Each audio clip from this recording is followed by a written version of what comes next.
Tonight, we report on a federal jury's decision about a deputy shooting a dog in 2010 and how a woman with hepatitis C was charged with assault for spitting on a police officer. What's going on in sports, Bob? The Seahawks lose a wide receiver to free agency. Stick around to find out who will be wearing a different uniform this season. Here's a look at our Weather Center forecast.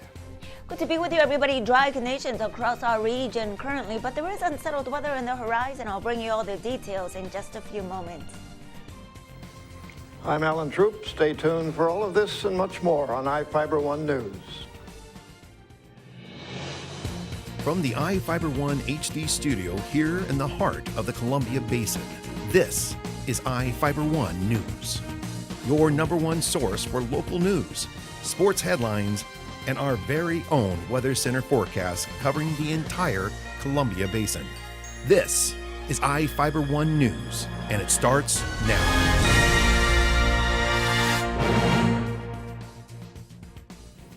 A federal jury awarded a Moses Lake man $3,842 after a Grant County Sheriff's deputy shot his dog in 2010.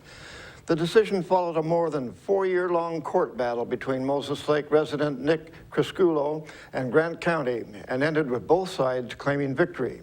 The case started when Crisculo brought his 2 dogs to Nepal Park in January 2010.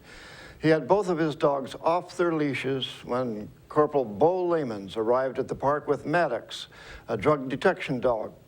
When Lamons took Maddox out of the car, Slider raced up to the dog and an altercation began.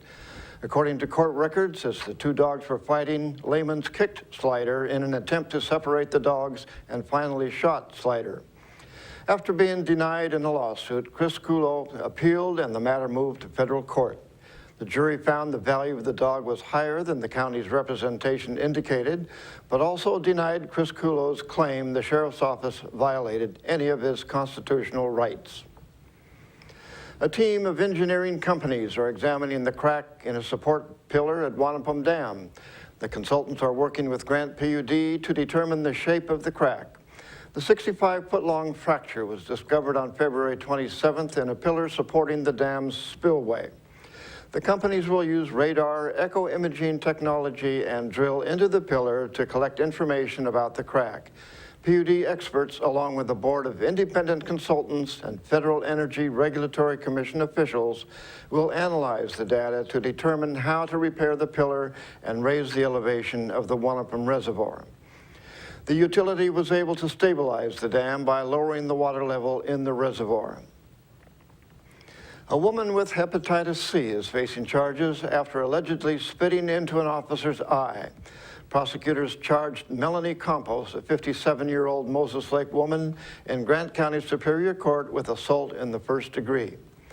Police initially responded to Campos' Clink Road home in July after getting a report of a burglary. When they arrived, a neighbor reportedly stated Campos was agitated.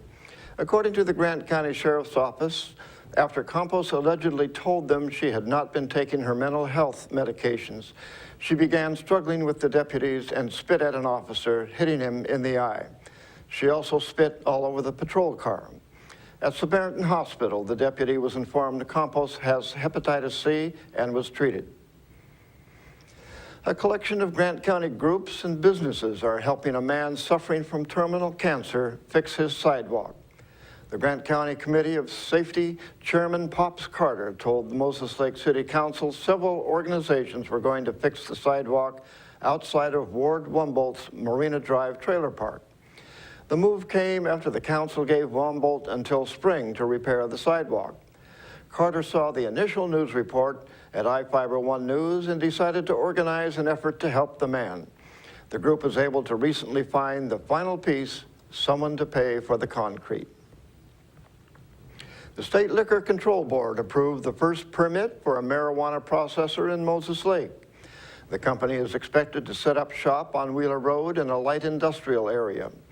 City Manager Joe Gavinsky said it's unknown what the business will be named of or when it will start processing the drug. The business is the first to be approved for Moses Lake by the state since Initiative 502 passed in November 2012. The initiative made recreational use of the drug legal for adults.